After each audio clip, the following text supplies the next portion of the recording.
19.59 million international tourists. That was the record figure, Dubai proudly announced at the end of 2025. But can you believe it? Less than 100 days later, at DXB International Airport, crowds are still pushing and shoving, but not to spend money. They are there to flee. Welcome to Dubai in 2026, where the so-called safe haven collapsed overnight following the events of February 28. An empire that had just reached the peak of its glory is now witnessing 80,000 booking cancellations in the very first week of the conflict. Occupancy rates, once a proud 94%, have plunged straight below 20%. Seven-star hotels remain open but empty, and luxury restaurants now serve nothing but an eerie silence.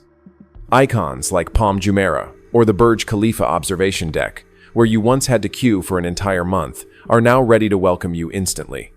But who would want to admire the city from above when what lights up the sky is no longer fireworks, but streaks of smoke from defense systems? Dubai, the city that never sleeps, is falling into a deep coma. The illusion of endless growth has officially reached its limit. What caused this lavish empire to crack and collapse in the blink of an eye? The truth behind these abandoned skyscrapers will send chills down your spine. Join us as we decode this historic exodus and uncover the full picture of a trembling Dubai on the brink of survival.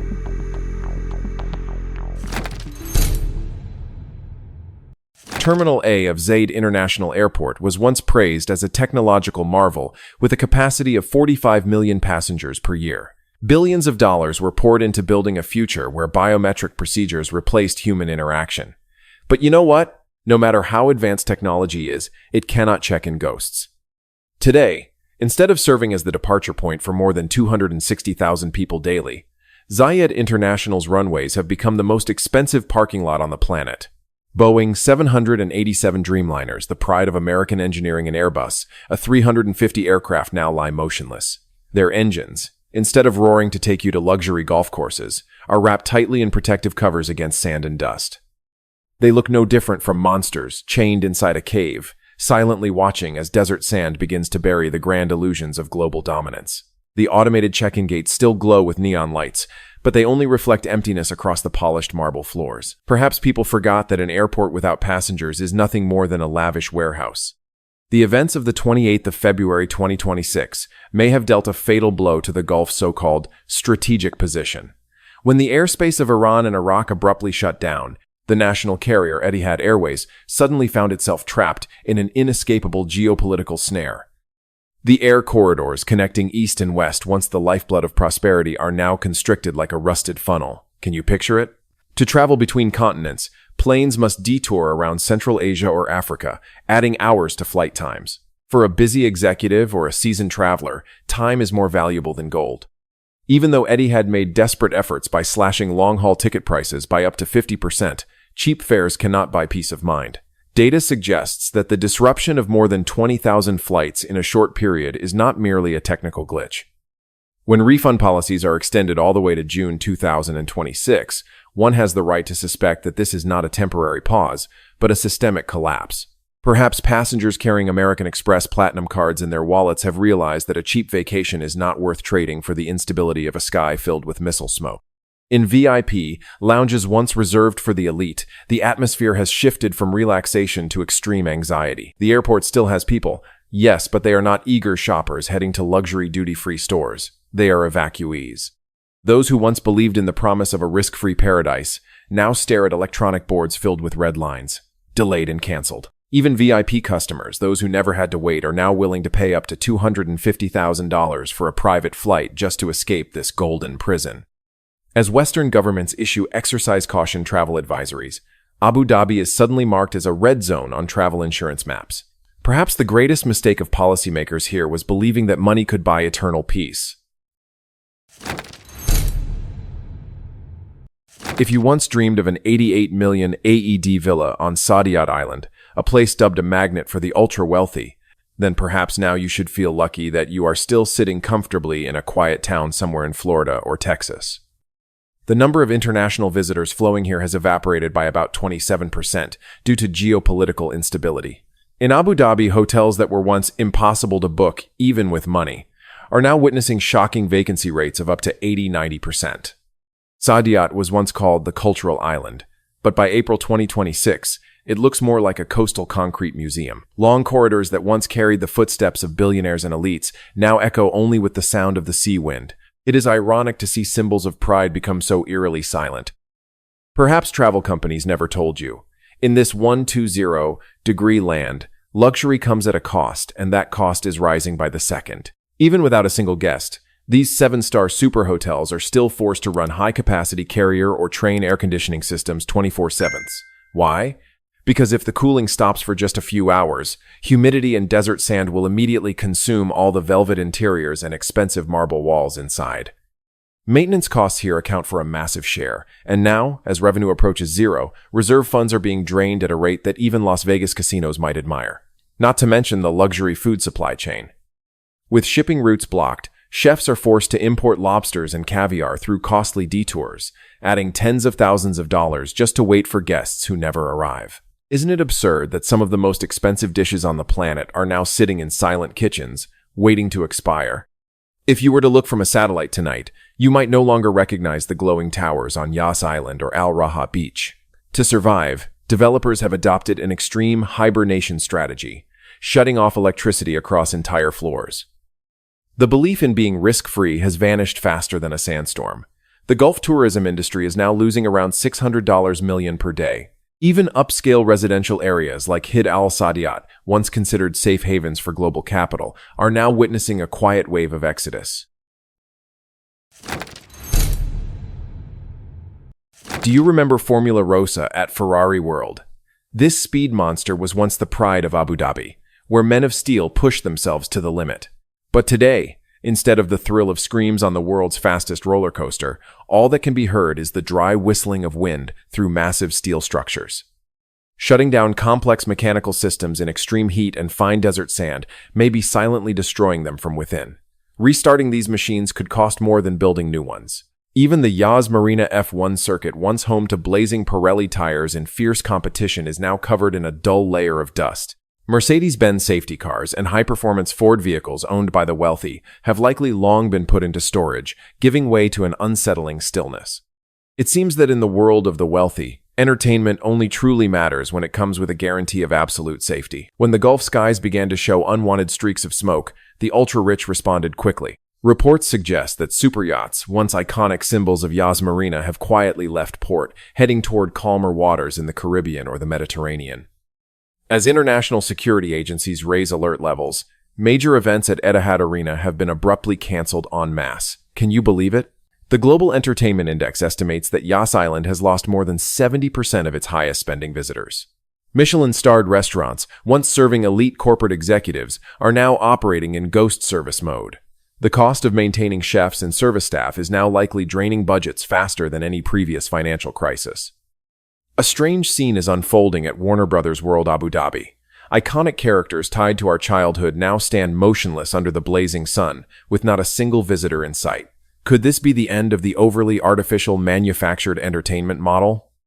There is a clear shift in the mindset of the elite. They are gradually abandoning closed, artificial complexes in favor of authentic nature. While Yas Island struggles in forced hibernation, neighboring competitors are ready to swallow whatever remains.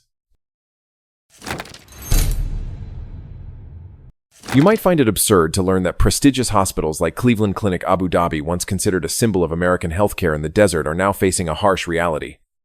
When life risks begin to outweigh the numbers on a paycheck, professionals are no longer eager to stay. According to unofficial reports, the number of residency visa cancellation applications among high-income professionals has surged by about 35% in just the first quarter of 2026. Engineers, doctors, and financial experts who were once recruited with dream contracts are now rushing to find their way back to North America or Europe. Perhaps when the sound of alarm sirens begins to drown out the music at beach clubs, people finally realize that no tax-free income is enough to compensate for instability. We all know the expat lifestyle model here, an unspoken contract where personal freedom is exchanged for exceptionally high net income. But you know what? The loyalty of these migratory birds is directly proportional to stability. When the sense of safety is shaken, attachment to an artificial city disappears faster than a sandstorm. You can build an island in a few years, but you cannot build the loyalty of an American professional who is accustomed to enduring values from Wall Street or Silicon Valley. To them, Abu Dhabi may have only been a stopover to get rich quickly, and when that stopover catches fire, the most instinctive action is to pack up and leave. Look at Al Reem Island, or the luxury apartments along the Corniche. Places that once commanded rents of hundreds of thousands of dollars are now turning into modern ghost towns. A somewhat ironic scene is unfolding on online platforms. Emergency liquidation markets are flooded with Rolex watches, Porsche cars, and even high-end Ethan Allen furniture. Professionals are barely managing to fit 10 years of their lives into just 3 suitcases before heading to the airport. The ripple effect is unavoidable. International schools following American or British curricula, according to ISC research, are experiencing severe declines in student enrollment. As middle-class expat families leave, an entire ecosystem from household services to high-end retail suddenly freezes. People once believed that with over $1.5 trillion in assets held in funds like ADIA or Mubadala and control over 95% of the UAE's oil reserves, they could buy eternal peace. But it seems that even a massive war chest can become useless when market confidence evaporates faster than gasoline on a summer day in Texas. It is ironic to see financial institutions once considered untouchable now struggling with a liquidity crunch. The biggest mistake may have been allocating too much capital into massive concrete structures and overly ambitious infrastructure. When geopolitical risks hit in February 2026, these fixed assets suddenly became illiquid burdens. You know what? You cannot use a corner of a skyscraper to pay for skyrocketing defense and security costs, or to bail out an airline lying dormant like Etihad. It seems reserve funds are being drained at a rate that even the most abundant oil wells cannot replenish in time. Perhaps overconfidence in oil made them forget that in a volatile world, liquidity is king. If you are holding stocks through intermediaries like Goldman Sachs or Morgan Stanley, you may have already noticed a quiet but decisive shift. Capital from Wall Street is withdrawing from the Middle East, seeking the safety of U.S. Treasuries or more stable hubs like Singapore. Confidence in the Gulf has been downgraded. When sanctions or asset freeze risks are put on the table, the most seasoned investors, those who prioritize capital preservation over lavish promises, choose to leave. The local stock market, ADX, has seen tens of billions of dollars in market capitalization wiped out in just a few weeks. It is ironic that those once welcomed with red carpets are now rushing to sell off assets to cut losses, leaving behind a financial market trembling in disbelief. Can you imagine it? High-end apartment projects on Al Reem Island or Al Maria Island, once coveted by the elite, are now seeing valuations drop by 30% to 40%. Real estate developers like Aldar Properties are facing a cliff in demand. And here is the frightening part: the domino effect. Major banks like First Abu Dhabi Bank, FAB, are confronting massive non-performing loans as collateral values rapidly evaporate.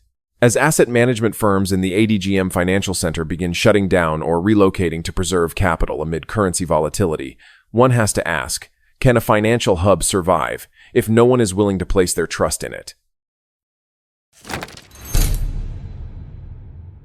Have you ever noticed that in the high-stakes world of global finance, loyalty usually only lasts as long as the next wire transfer? In the Gulf, we are witnessing what might be the most ruthless home goal in modern economic history. Abu Dhabi, which once sat comfortably as the sophisticated older brother of the region, now finds itself shivering in a sudden cold draft. It is caught in a brutal pincer move, the total freefall of its neighbor Dubai and the predatory no-holds, barred rise of Saudi Arabia.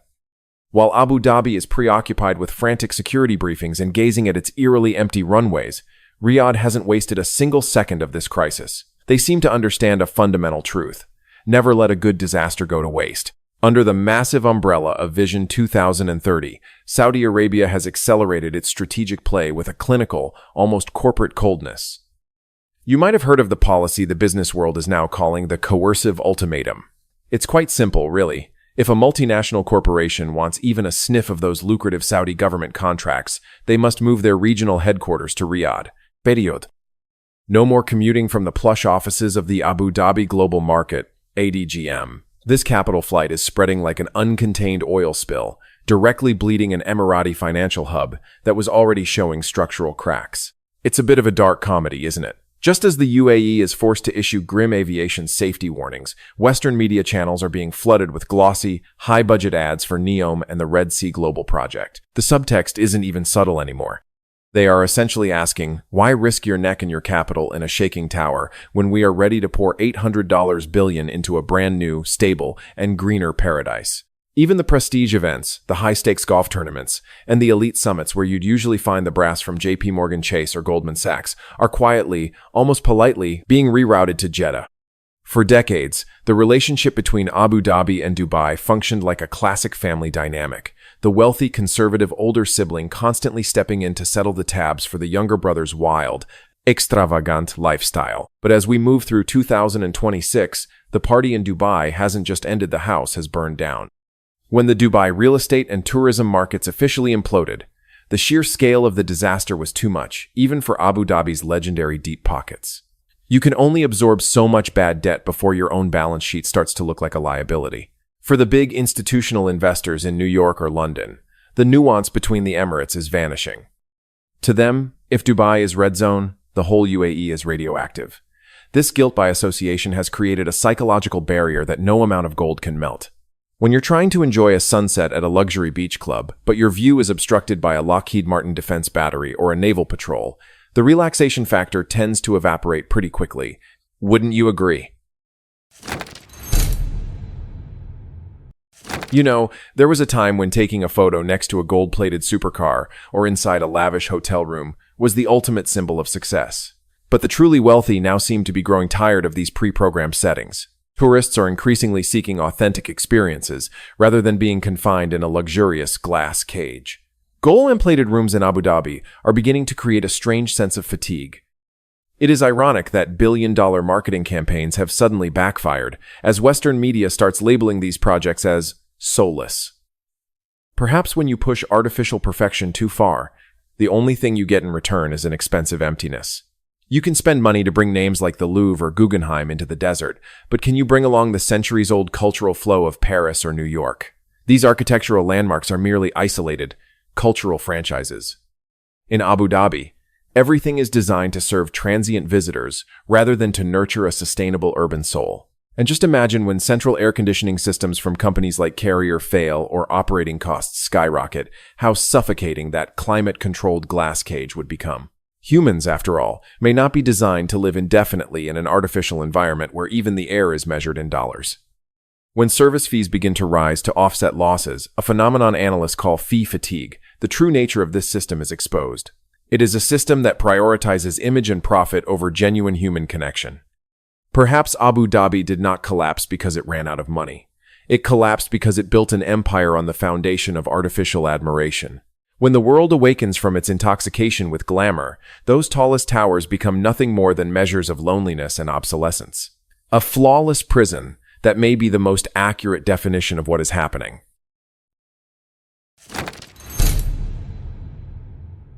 Have you ever wondered what happens when humans get carried away playing God in the middle of the desert and then suddenly give up? In Abu Dhabi in 2026, the answer is not found in balance sheets but in grains of sand. Those tiny grains once used to mix concrete for skyscrapers are now returning to reclaim their territory. Look at the Shamal winds. They do not care how many billions of dollars were spent on expensive guardian glass facades at resorts on Saadiyat Island. Those winds quietly carry fine dust, slipping through every ventilation gap, accumulating into small dunes right inside the living rooms of million-dollar penthouses.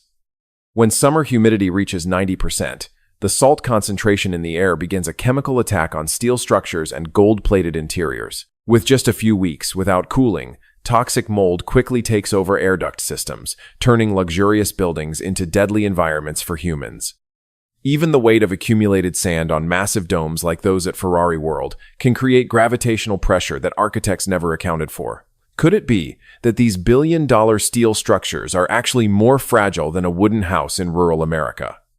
It is strangely fascinating to see desert shrubs and wildlife begin to appear in artificial gardens that once consumed millions of gallons of water per day. Real life is returning to take over the place of artificial life that has died. What does not respect nature will be eliminated by nature first. Perhaps the greatest lesson that dust and sand teach us is the limitation of human power. What is built from sand, without constant care, will eventually return to sand. Abu Dhabi in 2026 did not collapse because it ran out of money, but because a development model based on forced luxury and borrowed beliefs broke down. The stories of ghost hotels and silent entertainment islands may be the clearest evidence that an empire is only truly strong when it is built on real safety and geopolitical alignment, not just on glossy growth figures in the media. The collapse of Abu Dhabi and Dubai is not the result of an empty wallet, but the breakdown of something more valuable than oil. The future, in the eyes of the international community. When Western professionals pack up and capital flows from Wall Street seek escape, they take with them the very soul of these cities. An empire built on debt and artificial values, no matter how lavishly gilded, becomes fragile in the face of a storm of lost trust and the harsh volatility of the times. Perhaps what is happening in the Gulf is a costly warning for any development model that blindly chases artificial growth figures and endless luxury while neglecting the real value of safety and human connection. When world's best records are no longer admired, they become nothing more than broken monuments to an overreaching dream. What do you think about this trade-off? Should we continue placing our trust in dazzling artificial paradises that lack stable foundations, or is it time for the world to return to more authentic and sustainable values? Leave your thoughts below. I would really like to hear your perspective on this shocking situation.